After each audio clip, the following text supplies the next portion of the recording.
నీ సన్నిధానములో సంపూర్ణ సంతోషం ఆరాధించుకునే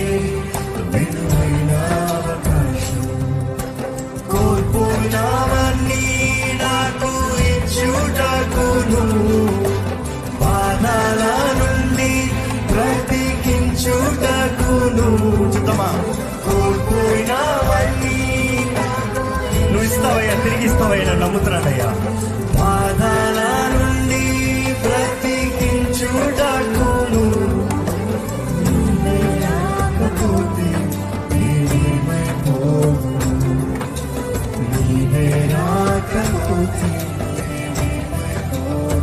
మరలా